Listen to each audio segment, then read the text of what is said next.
আসসালামু আলাইকুম রহমতুল্লাহ। আমি মোহাম্মদ আবিদ। আল্লাহ তাআলা চাই তো আজকে আপনাদেরকে fifth semester theory of structure এর চ্যাপ্টার 4 নিয়ে একটু গুরুত্বপূর্ণ যে থিমগুলো আছে এগুলো দেখিয়ে দিব। দেখেন আমি নোটেশন আকারে প্রত্যেকটা সবচেয়ে গুরুত্বপূর্ণ বিষয়গুলো আলাদা আলাদাভাবে শর্ট করে লিখছি। যদি ভালো মতো খেয়াল করেন, থিওরি অফ স্ট্রাকচার চ্যাপ্টার 4 এটা অনেক গুরুত্বপূর্ণ একটা বিষয়। এখানে রিবেট জয়েন্ট কেমন বিমের মধ্যে রিবেট জয়েন্ট ইন বিম কেমন বিম স্ট্রাকচারের মধ্যে রিবেট জয়েন্ট নিয়ে আলোচনা করছে। মূল বিষয়টা হচ্ছে রিবেট জয়েন্ট বিষয়। জয়েন্ট জয়েন্ট আমরা দুই ধরনের জানি না ভাই। জয়েন্ট সাধারণত স্টিল স্ট্রাকচার মানে এসব স্ট্রাকচারের ক্ষেত্রে দুই ধরনের জয়েন্ট করে, একটা ওয়েল্ডেড জয়েন্ট আর একটা রিবেট জয়েন্ট। ওয়েল্ডেড করছে পঞ্চম অধ্যায়ের আলোচনা, রিবেট জয়েন্ট করছে চতুর্থ অধ্যায়ের আলোচনা।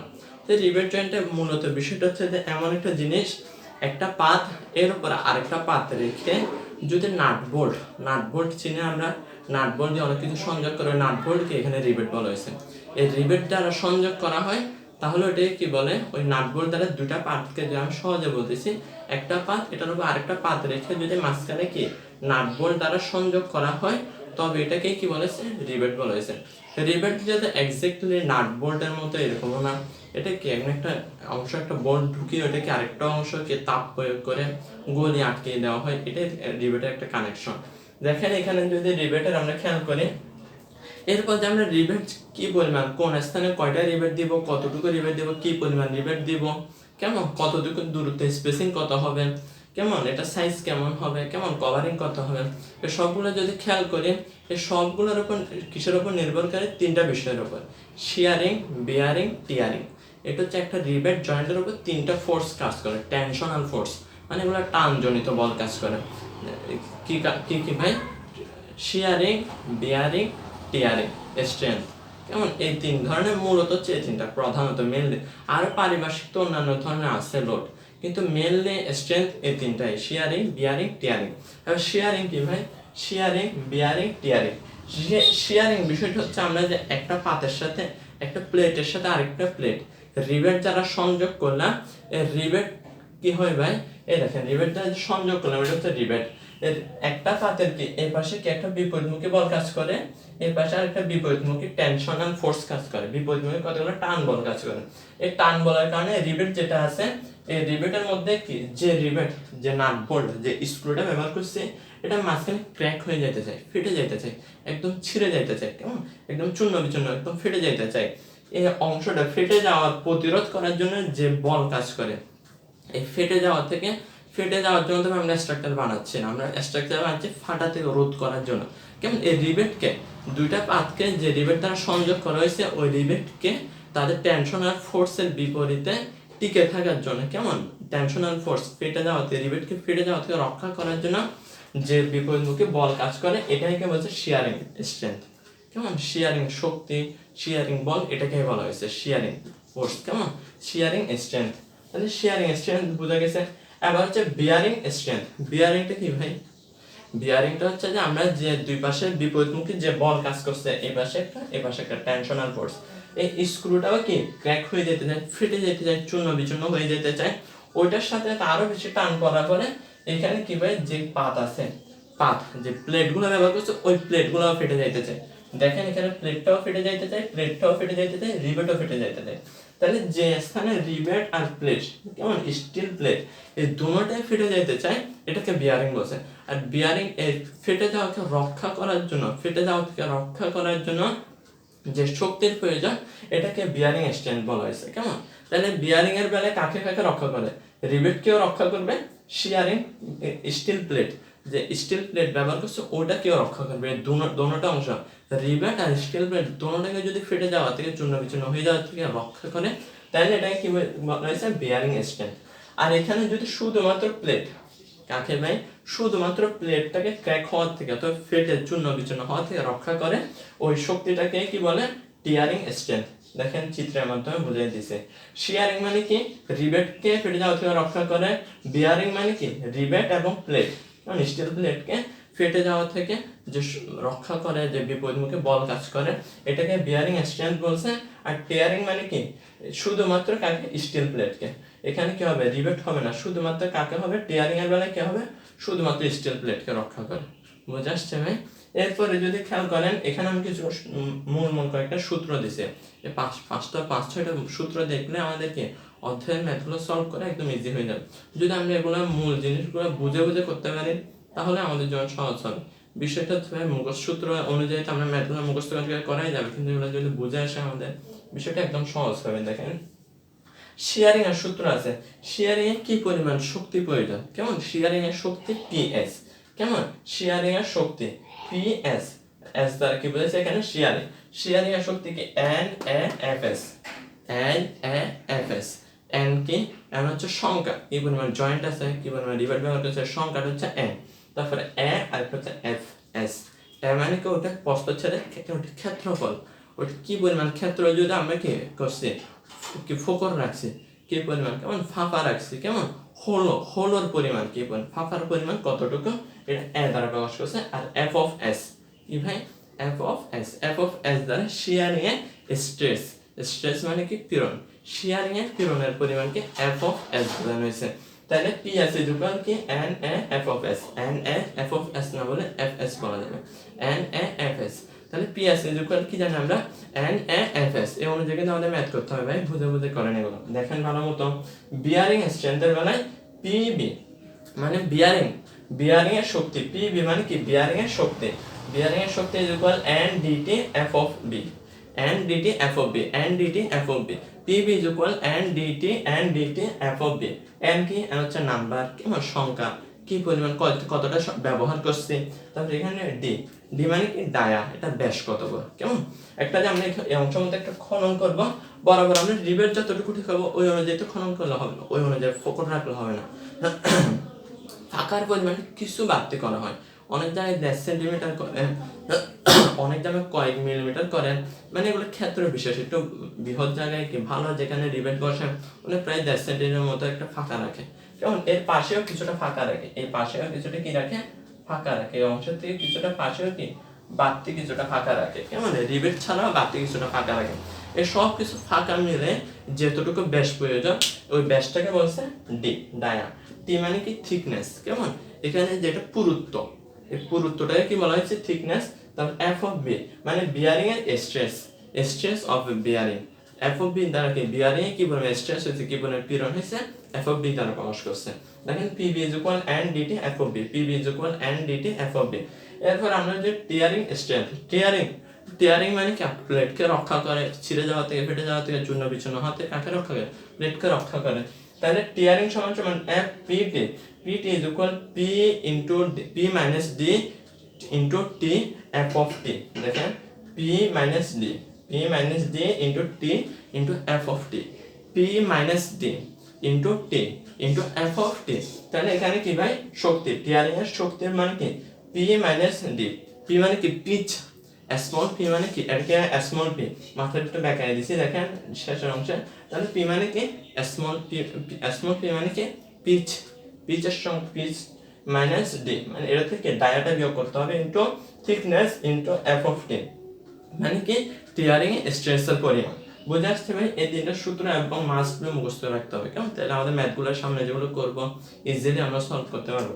এরপরে দেখেন ওয়ার্ক অ্যাবিলিটি, কার্যক্ষমতা, আমরা যে একটা স্ট্রাকচার বানাচ্ছি, জয়েন্টটা দিব, স্টিল স্ট্রাকচার বানাবো, এই জয়েন্টের প্রতি একটা রিবেট দিব, এই রিবেটের কি পরিমাণ ক্ষমতা থাকবে, আমরা এত কিলো নিউটন এত টন ফোর্স নিতে পারবে, এর অতিরিক্ত দিলে তো আমরা এটা ক্রাশ হয়ে যাবে, ফেল করবে, এই ফেল থেকে রক্ষা করার জন্য কি পরিমাণ কার্যক্ষমতা, এটা কি পরিমাণ কার্যক্ষমতা, কি পরিমাণ অনুমোদিত আছে, কেমন কার্যকারী কি পরিমাণ পীড়ন আছে, সবকিছু নির্ভর করবে ওয়ার্ক অ্যাবিলিটি। ওয়ার্ক অ্যাবিলিটি মানে কার্যক্ষমতা, এটাই ইকুয়াল কি হবে P minimum by P solid into 100, P by PS into 100, P by PS into 100, P minimum মানে কি শেয়ারিং, বিয়ারিং, টিয়ারিং, এই তিনটার পির মান পাবো না আমরা, তিনটা পির মধ্যে যে স্মলেস্ট সবচেয়ে যে লেস দেন, সবচেয়ে যে ছোট P মিনিমাম হচ্ছে শেয়ারিং, বিয়ারিং, টিয়ারিং, আমরা ম্যাথ করে তিনটা মান পাবো, তিনটার মধ্যে সবচেয়ে যে ছোট ওই ছোট মানটাকে নিব এখানে P মিনিমামে যাবে by P solid, P solid। এবার P solid এর আলাদা সূত্র, P solid মানে কি কতটুকু অংশ কঠিন অংশের পরিমাপটা শক্তিটা বের করতে হবে ইনটু 100, এটা 100 এর মধ্যে নিতে হবে, 100% এর মধ্যে এটাকে আনতে হবে, তাহলে P by P solid into 100, P by P solid into 100, বুঝে আসছে ভাই। এরপরে এখানে যদি আমরা P এর মান বের করি, যেমন P solid বলছি না, স্ট্রেংথ অফ P solid, তাহলে পি সলিডের কি পরিমাণ শক্তি, পি সলিড মানে পি সলিডের এটা তো আমাদেরকে প্রশ্নে দেওয়া থাকবে না, এটা আলাদাভাবে বাইর করতে হয় বেশিরভাগ জানি। তাহলে পি সলিড ইজ ইকুয়াল কি P T F of T, P T F of T. P solid সমান সমান কি জানবে, P T F of T. P solid সমান সমান কি মানে কি সলিডের কি পরিমাণ শক্তি, এটা পি মানে কি পিচ, টি মানে কি থিকনেস, আর এফ অফ টি মানে কি কোথায় ভাই টিয়ারিং এর কি পরিমাণ ফোর্স, কি পরিমাণ স্ট্রেস কাজ করতেছে, কেমন পি টি এফ অফ টি। এরপরে জয়েন্ট স্ট্রেন্থ মানে কি জয়েন্টে কি পরিমাণ শক্তি আছে, আমরা যে একটা জয়েন্ট দিলাম এই জয়েন্টের কি পরিমাণ শক্তি আছে এটা কিসের উপর নির্ভর করে, পি মিনিমামের উপরে। জয়েন্ট কি পরিমাণ শক্তি আছে এটা কিসের উপর নির্ভর করে, পি মিনিমামের উপরে। যেমন আমি যদি বলি যে ভাই এখানে আমরা এখানে আমাদের শেয়ারিং আছে মনে করেন 100, বিয়ারিং আছে মনে করেন 150, আর টিয়ারিং আছে মনে করেন 200, তাহলে আমরা এখানে কি পরিমাণ বল কাজ করবে, আমাদের যদি এখানে পির মানটা যদি মনে করেন এখানে কত দিই, এখানে যদি আমরা মনে করি শেয়ারিং বিয়ারিং টিয়ারিং তিনটা মান আছে, তাহলে এখানে যদি আমরা 150 দিই, 150 দিই, এই পাশেও যদি 150 হয়, তাহলে 150 বলে যখন কাজ করবে শেয়ারিং কি এখানে টিকে থাকতে পারবে, শেয়ারিং এখানে কি পরিমাণ শক্তি নিতে পারবে 100 কিলো নিউটন, সাপোজ মনে করেন 100 কিলো নিউটন। এখানে যদি আমরা দিয়ে দিই 150 দিয়ে দিই, তাহলে কি শেয়ারিং ওই জায়গায় কার্যকরী থাকবে, শেয়ারিং টিকে থাকতে পারবে, তাহলে শেয়ারিং কি নষ্ট হয়ে যাবে, তাই মানে আমাদের রিবেট আছে, রিবেটটা আমাদের নষ্ট হয়ে যাবে, ফেটে যাওয়ার সম্ভাবনা খুবই থাকবে, ক্রাশ হয়ে যাবে, কেমন ক্র্যাক চলে আসবে, কেমন। এরপরে শেয়ারিং ক্র্যাক হয়ে যাবে, বিয়ারিং টিকে থাকবে। টিয়ারিং এখানে 150 মানে 200 ইজিলি নিতে পারবে, আর এখানে যদি 200 দিয়ে দিই, 150 না দিয়ে যদি এপাশে 200 দিয়ে দিই, 200 কিলো নিউটন এদিকে, এদিকে 200 কিলো নিউটন দিলাম, তাহলে 200 দিলাম, এখানে কি বিয়ারিং আর শেয়ারিং টিকে থাকতে পারবে, শেয়ারিং হচ্ছে 100 নিতে পারে, বিয়ারিং মানে 150 নিতে পারে, তাহলে এখানে রিবেটও চলে যাবে, পাত প্লেটও চলে যাবে, শেষ। কেমন যে স্ট্রাকচারটা বানানো হয়েছে এই আমাদের কি পরিমাণ বলটা আমরা পারফেক্টলি এক্স্যাক্টলি দিতে পারি না, তাহলে আমাদের ফেল করবে। তাহলে এদিকে দেখেন এখানে যদি আমরা 150 আর 200 না দিয়ে যদি 100 দিই, এই 100টা দিয়ে দিই, 100 বল দিলে আমাদের কি 100 শেয়ারিংও নিতে পারবে, বিয়ারিং হচ্ছে 150, এখানে 100 দিলে ইজিলি নিতে পারবে, টিয়ারিং হচ্ছে 200 নিতে পারে, এখানে 100 দিলে ইজিলি নিতে পারবে।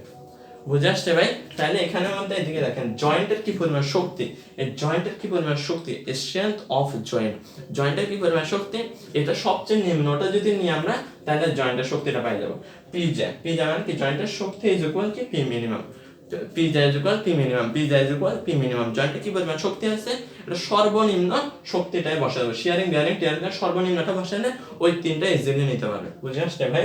এরপরে দেখেন পি সলিড এটা তো বোঝানো হয়েছে কোল্ড রোড সেকশন আর বিল্ড আপ সেকশন। জিনিসটা কি cold road section build up section, বুঝে আসছে ভাই? এই দেখেন আমি কয়েকটা যদি সিম্পল এখানে আপনাদেরকে দেখাই দিই, এখানের মধ্যে যদি দেখেন একটা রোলার নিলাম, একটা রোলার নিয়ে এটাকে আমরা পেঁচাইলাম, একটা স্টিলের একটা পাত নিলাম, কি নিলাম স্টিলের একটা পাত নিলাম, পাত নিয়ে ওটা কি পেঁচাইলাম, একটা রোলার মেশিন দ্বারা পেঁচাই শুধু একটা স্টিলের পাতকে পেঁচাই সুন্দর একটা খন্ডে তৈরি করছে, একটা পাতকে পেঁচাইতে সুন্দর একটা খন্ডে নিয়ে আসছে, এটাকে কি বলবে কোল্ড রোল সেকশন, এটাকে বলবে কোল্ড রোল সেকশন। মানে কি স্টিল কি করবে রোল করবে, একটা স্টিলকে রোল করে যে আমরা কি যে বারটা পাবো, যে অংশটা পাবো এটাকে বলছে কোল্ড রোল সেকশন। এখানে শুধু একটা, এই একটার মধ্যে একটা না নিয়ে যদি এখানে দুইটা নিই, তিনটা নিই, চারটা নিই, পাঁচটা নিই, এগুলো যদি জয়েন করে দিই, এগুলো জয়েন করে 4 5 6 একাধিক অনেকগুলো নিয়ে একের অধিক অনেকগুলো নিয়ে এক দুই বা ততোধিক অনেকগুলো নিয়ে সংযোগ করে তারপরে রোল করলাম, তারপরে কার্যক্ষেত্রে ব্যবহার করলাম, কেমন। তাহলে ওটাকে কি বলবে ভাই, ওটাকে বলে বিল্ড আপ সেকশন। তাহলে কোল্ড রোলটা এখানে আবার কোল্ড বলছে না ঠান্ডা, রোল করব কখন আমরা যে একটা জিনিস বানাবো স্টিলের পাত একটা যখন সরাসরি মেশিন থেকে ফ্যাক্টরি থেকে আমাদের চলে আসবে খুবই গরম থাকবে, এখানে তাপ প্রয়োগের মাধ্যমে এটাতে আমাদের একটা শেপ দিবে, কেমন এক্স্যাক্টলি একটা শেপ আমরা কখন পাবো, পারফেক্ট একটা শেপ আমরা যে অনুযায়ী ডিজাইনটা দিব মেশিনে যে পরিমাণ সিলেক্ট করে দিব ওই অনুযায়ী আমাদের শীটটা চলে আসবে, শীটটা চলে আসবে ওটা তো গরম থাকবে, সাথে সাথে যদি দুর্মুশ করে ফেলি ওটা মশলাই ফেলি মুশ করে ফেলি, ওটা যদি রোল করে ফেলেন ওটা তো গরম থাকবে, গরমের কারণে তাপ থাকবে, তাপের কারণে স্টিম যেটা পাতা আছে ওটা অনেক নরম থাকবে, যখন আমরা পেঁচাই ফেলবো সহজে ওটাকে একটা অংশের সাথে আরেকটা অংশ লেগে যাবে। আমরা তো রোল একটা না একাধিক অনেক রোল করে বৃহৎ আয়তনে করবো, এটাকে করার পরে ওটা যেটা একটা অংশ নরম থাকবে, নরমের সাথে অংশ মিলে আবার একটা অংশে সবগুলো মিলে মিলে লেগে যাবে। তার জন্য এটাকে আমরা স্টিলের যে পাতটা বের করতেছি, এই যে প্লেটটা আমরা বের করতেছি, পুরো একটা প্লেট বের করতেছি, থিকনেস কিন্তু থিকনেস অনেক উঁচু, যেটা না একদম স্মলস একটা থিকনেস থাকবে পাতে। ওইটা বাইর করার পরে সহজে এটা কি হতে হবে, ঠান্ডা করতে হবে পুরোপুরি। তখন কেমন ফুলফিল যখন কোল্ড হয়ে যাবে তখন আমরা এটাকে রোল করতে পারবো। তার জন্য এটা কোল্ড রোল সেকশন। এখানে স্টিলের বার কয়টা থাকবে, একটা থাকবে। আর বিল্ট আপ সেকশন এটা সাধারণভাবে নেওয়ার পর কয়েকটি স্টিলের সংযোগ করবো, জয়েন্ট রিবেট দ্বারা করতে পারি, ওয়েল্ডিং দ্বারা করতে পারি, আরো অন্যান্য পদ্ধতি যত আছে এসব মাধ্যমে জয়েন্ট করে কি করব, এরপর আমরা কি করবো, রোল করে দিলে এটাই কি বলে built up section. Cold roll section, built up section বোঝার বিষয়। দেখেন ভাই এই সূত্রগুলো দেখেন, সূত্রগুলো অনেক গুরুত্বপূর্ণ আছে। এখানে 6টা যে সূত্র আছে এই অনুযায়ী এগুলো থেকে পারলে আমাদের ম্যাথগুলো একদম ইজিলি সলভ করা যাবে। এরপর দেখেন element of pre fabricated building. Element of pre fabricated building মানে প্রি ফেব্রিকেটেড বিল্ডিং এটা কি জিনিস? এলিমেন্টটা আমরা বুঝছি কি আমাদের কি কি অংশ থাকবে, কি কি পার্টস থাকবে, কেন কি কি অংশ থাকবে এটা তো পরে বোঝা যাবে। কিন্তু প্রি ফেব্রিকেটেড বিল্ডিং কি আমরা কি সব দালান কোটা বানানোর সামনে নিশ্চয়ই কি দেখি, এখানে নির্মাণ স্থানে প্রথমে কি করে, ফুটিং করে, বেস ঢালাই করে, তারপর এখানে কি বিম দিবে, কেমন গ্রেট বিম দিবে, তারপর ওয়াল দিবে, কলাম দিবে, কলামের সাথে ওয়াল দিবে, এরপর ওপরে ফুটিং কি করবে, ওপরে ঢালাই করবে, ছাদ ঢালাই করবে, এস্টিয়ার থাকলে এস্টিয়ার, তারপরে বিভিন্ন আনুষঙ্গিক ডোরস, উইন্ডোজ, বিভিন্ন কাজ, এরপরে পেন্টিং, ফিনিশিং, সবগুলো কাজ স্টেপ বাই স্টেপ হবে। কিন্তু এর আগে এগুলো যদি না করে সবগুলো যদি আমাদের কোথায় ফ্যাক্টরিতে তৈরি করে দেয়, কলাম আমাদের ফ্যাক্টরিতে তৈরি করে দিছে, একদম কি ফুটিং ফাউন্ডেশন আমাদের করে দিছে, ফুটিংও আমাদেরকে করে দিছে, বিমও করে দিছে, এবং কি অ্যাটলিস্ট আমাদেরকে ডোরস এবং উইন্ডোজ, দরজা জানলাও আমরা কারখানা থেকে তৈরি করি, সবগুলো তৈরি করে আনছি আমাদের যেখানে আমাদের বাসা বাড়ি, এখন যেখানে যে কাঠামো নির্মাণ করতে হবে ওখানে এনে এরপর জাস্ট জয়েন দিলাম, কলাম বসে কলামের সাথে ওয়াল লাগিয়ে দিলাম, নিচে একটা কি দিয়ে দিলাম, নিচে ফ্লোর দিয়ে দিলাম, তারপর উপরে রুফ দিয়ে দিলাম, তারপর উইন্ডোজ, তারপরে যেখানে ডোরস আছে সবগুলো কানেকশন করে দিলাম। এটাকে বলছে প্রিফেব্রিকেটেড বিল্ডিং। মানে পূর্বে থেকে নির্মাণকৃত, মানে সবগুলো অংশ, প্রত্যেকটা পার্টস, প্রত্যেকটা এলিমেন্টস কি হবে, ফ্যাক্টরিতে আমাদের নির্মাণ হবে, এসে শুধু স্থানে বসে ওগুলো আমরা কানেকশন করে দিলে সহজে অল্প কয়েকদিনের ভিতরে আমাদের কি নির্মাণ কার্য শেষ হয়ে যাবে। এটাকে বলছে প্রিফেব্রিকেটেড বিল্ডিং। এলিমেন্টস, এবার এখানে আমাদের কি কি জিনিস থাকে, কি কি অংশ থাকে, প্রিফেব্রিকেটেড বিল্ডিং আমাদের কি কি অংশ থাকে ভাই? দেখেন তো, ফাউন্ডেশন, যে ফাউন্ডেশনের জন্য এত কষ্ট করতে হয় আমাদেরকে, ড্যাম, কভার ড্যাম, তারপরে এবং কি পাইপ, এবং বিভিন্ন যে সাধারণ যে ফাউন্ডেশন, কেমন যে ফুটিংগুলো করে, এই সব ফাউন্ডেশনটাকে আমাদেরকে ফ্যাক্টরি থেকে তৈরি করে আনে দেবে ইজিলি, কেমন।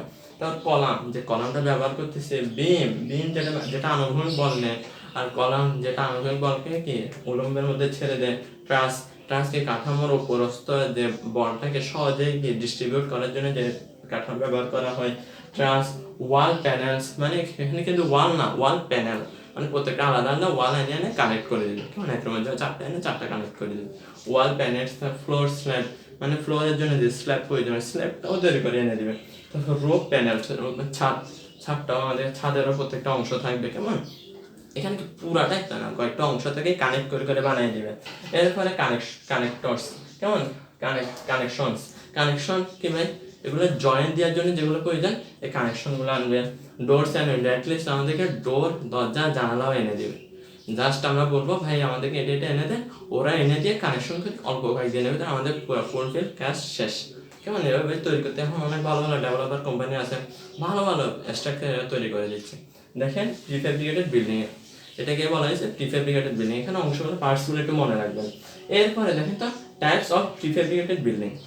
প্রিফেব্রিকেটেড বিল্ডিং তো বুঝছি, এটা কি নিয়মটা এক ধরনের, মেথড, কেমন, মেথড কি এক ধরনের না ভাই।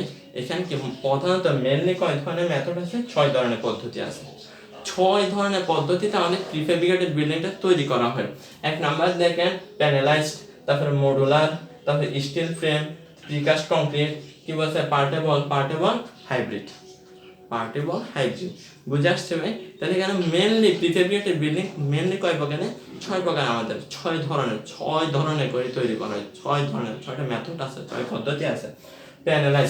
প্যানেলাইজড জিনিসটা কি দেখেন, এটা সহজে 6টা জিনিসের নাম মুখস্থ করার জন্য PMSPPS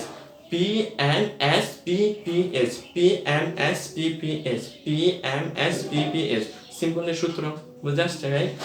পি পি দ্বারা প্যানেলাইজড, এম দ্বারা মডুলার, এস দ্বারা কি স্টিল ফ্রেম, আর পি দ্বারা কি হবে প্রিকাস্ট কংক্রিট, আর পি দ্বারা পার্টেবল, এস দ্বারা হাইব্রিড। বুঝে আসছে? P M S P P S, P M S P P S. এরপরে দেখেন প্যানেলাইজড। প্যানেলাইজডটা কি ভাই? জাস্ট আমাদেরকে ওয়াল দিবে আর কি দিবে, ওয়াল দিবে, পার্টিশন দিবে এবং ফ্লোর, এই তিনটা প্রধানত এই তিনটা অংশ এনে দিবে। তারপর অন্যান্য আনুষঙ্গিকগুলো এখানে আমাদের নিজের স্থানে এসে কাজ করবে। মেনলি কয়টা অংশ আনবে? ওয়াল আনবে, পার্টিশন আনবে, ফ্লোর আনবে, তিনটা অংশ। আর আনুষঙ্গিক অঙ্গগুলো কি, ফ্রেমগুলো কি এখানে এসে তৈরি করবে। এটাকে বলছে প্যানেলাইজড। আর কি বলছে মডুলার। মডুলার কি পুরাটা শুধু এই তিনটা অংশ না, পুরা ফ্রেমের জন্য, পুরা স্ট্রাকচারের জন্য, পুরা রুমের জন্য, পুরা কেমন পুরো কক্ষের জন্য যত কিছু প্রয়োজন একদম সবগুলো অংশ, যদি এখানে প্রত্যেকটা অংশ সহ আরো আনুষঙ্গিক যত কিছু প্রয়োজন সব কিছু ফ্রেমগুলো যদি প্রত্যেকটা অংশ ফ্যাক্টরি থেকে তৈরি করে এনে এখানে জাস্ট কানেকশন করে দেয়, এটাকে আমাদেরকে বলছে মডুলার। বুঝে আসছে? আর স্টিল ফ্রেম মানে প্রত্যেকটা অংশ কি হবে? স্টিলের তৈরি হবে। কলাম, বিম, সেট এগুলো প্রত্যেকটা অংশ কিসের হবে ভাই? স্টিলের তৈরি হবে। তারপরে দেখেন এখানে ভাই, তারপরে এখানে যদি আমরা খেয়াল করি, এখানে আমাদের কি বোঝানো হয়েছে দেখেন, স্টিল ফ্রেম মানে প্রত্যেকটা অংশ কিসের তৈরি হবে? স্টিলের তৈরি হবে। এরপরে প্রিকাস্ট কংক্রিট। প্রিকাস্ট অন্যান্য বেলায় প্রিকাস্ট বলে না, এর বেলায় কেন প্রিকাস্ট বলছেন? সবগুলোতে পূর্বে নির্মিত, কিন্তু কংক্রিটের বেলায় এখানে প্রিকাস্ট বলছে। কারণ আমরা সবসময় সচরাচর বেশিরভাগ কি কাঠামোতে দেখি কংক্রিটের জিনিসগুলো কি একদম যে স্থানে নির্মাণ হচ্ছে, কেমন ওয়ার্ক প্লেসে কি প্রত্যেকটা অংশই কি কংক্রিট দ্বারা নির্মিত হচ্ছে। কিন্তু কংক্রিটের প্রত্যেকটা অংশই যদি আমাদের ওখানে কারখানাতে, ফ্যাক্টরিতে উৎপন্ন হয়, ইন্ডাস্ট্রিতে তৈরি হয়, তাহলে এটাকে কি বলা হয়েছে? Precast concrete. কেমন প্রত্যেকটা অংশ কিসের তৈরি হবে? কংক্রিটের তৈরি। পার্টেবল মানে কি সহজে কি বলছে, সহজে কি করতে হবে? আমরা আনা নেওয়া করতে পারবো, কেমন ট্রান্সফার করতে পারবো, সহজে এক জায়গা থেকে আরেক জায়গায় ট্রান্সফার করতে পারবো, কেমন সহজে আনা নেওয়া, সরানো, এখান থেকে ওখানে নেওয়া সহজে করা যাবে। পার্টেবল যে প্রিফেব্রিকেটেড বিল্ডিং আছে ওইটা কিসের? ওইটা যদি পার্টেবল হয়, পার্টেবল হলে সহজ, কেমন একটু পাতলা হবে, এটা দীর্ঘস্থায়ী না কিন্তু সহজে ব্যবহার করা সহজ, কেমন। তারপরে এখানে হাইব্রিড মানে এখানে কি বলছে? একটা পার্টেবল প্রিকাস্ট কংক্রিট মানে সবগুলো কংক্রিটের, স্টিল ফ্রেম সবগুলো স্টিলের, অনেকগুলো টিম্বারের আছে এখানে। ওটা মেনলি জানে ওটা কি পার্টলি আছে, অনেকগুলো আংশিকভাবে কি টিম্বারের তৈরি করে। তাহলে এখানে অনেক ধরনের আছে, এই অনেক ধরনের মিলে যদি একটা কাঠামো তৈরি করে, কেমন একটা কি বলছে প্রিফেব্রিকেটেড বিল্ডিং এর মধ্যে যদি অনেক ধরনের কিছু থাকে, টিম্বার থাকে, কংক্রিট থাকে, স্টিল থাকে, আনুষঙ্গিক যত কিছু ব্যবহার করা প্রয়োজন সবকিছু মিলে যদি একটা প্রিফেব্রিকেটেড বিল্ডিং হয়, সবকিছু মিলে ওটাকে বলছে হাইব্রিড। কেমন মেনি কম্বাইন্ড মানে অনেক ধরনের মিশ্রণ আছে, কেমন এটা তো আমরা বুঝে আসতে ভাই। দেখেন এটা ভালো মতো খেয়াল করেন। এরপরে আসছে পিচ, ব্যাক পিচ, রিপেটিং। এখানে হচ্ছে riveting, pitch, back pitch, riveting section, pitch, back pitch আর রিপেটিং, এটা রিপেটিং সেকশনও বলা যায়। Pitch, back pitch, riveting. এবার পিচ কি? একটা সারির মধ্যে, একটা রোর মধ্যে একটা জয়েন্ট, একটা রিবেট থেকে আরেকটা রিবেটের মধ্যে যে দূরত্ব, এই দূরত্বটাকে বলা হচ্ছে পিচ। আর একটা সারিতে না হয় যদি দুইটা সারির মধ্যে একটা সাথে একটা রিবেট থেকে আরেকটা রিবেটের মধ্যে যে দূরত্ব, এটাকে বলছে ব্যাক পিচ। পিচ হচ্ছে একটা সারির মধ্যে একটা রিবেট থেকে আরেকটা রিবেটের দূরত্ব, ডিস্টেন্স অফ রিবেট, কেমন এটাকে বলছে পিচ। আর back pitch PB, back pitch কি দ্বারা বসালে পিবি, একটা সারি দুইটা সারির মধ্যে দুইটা রিবেটের মধ্যে যে দূরত্ব, এটাকে বলছে ব্যাক পিচ। আর রিপেটিং সেকশন মানে কি পর্যায়ক্রমে থাকবে, জয়েন্টগুলো একটার পর একটা অনেকগুলো জয়েন্ট থাকবে, রিপেটিং সেকশন। বুঝাইছে ভাই? এরপরে তিনটা বলা হয়েছে জয়েন্ট কি? রিবেট জয়েন্ট আর একটা হচ্ছে ওয়েল্ডেড জয়েন্ট। রিবেট জয়েন্ট হচ্ছে ভাই, এখানে দেখেন প্রত্যেকটা অংশে রিবেট দ্বারা যুক্ত করছে না, প্রত্যেকটা অংশে যদি রিবেট দ্বারা যুক্ত করে, একটা প্লেটের সাথে আরেকটা প্লেট যদি রিবেট দ্বারা যুক্ত করে, রিবেট জয়েন্ট। আর এখানের মধ্যে আমরা যদি ওয়েল্ড করে দেয়, এখানে যদি ঝালাই করে দেয়, তাহলে যদি ঝালাই করে দেয় এটাকে বলে ওয়েল্ডেড জয়েন্ট। কেমন ডাইরেক্ট যদি সংযোগ করে দেয় একটা পাতের সাথে আরেকটা পাতের মধ্যে হোল্ড করে যদি রিবেট বসিয়ে দেয়, রিবেট দ্বারা কানেকশন দেয়, রিবেটেড জয়েন্ট। যদি একটা পাতের সাথে আরেকটা পাতকে সরাসরি উত্তপ্ত করে, গণিত করে, অন্যান্য ধাতুর সাথে মিশ্রিত করে এখানে যদি সরাসরি সংযোগ করে দেয়, এটাকে বলে ওয়েল্ডেড জয়েন্ট। বুঝে আসতে হবে সহজে আপনাদের জিনিসগুলো আমি টপিক আলাদা আলাদাভাবে তুলে ধরছি। দেখেন এগুলো ভালো মতো করেন। সবাইকে ধন্যবাদ। আসসালামু আলাইকুম রহমতুল্লাহ।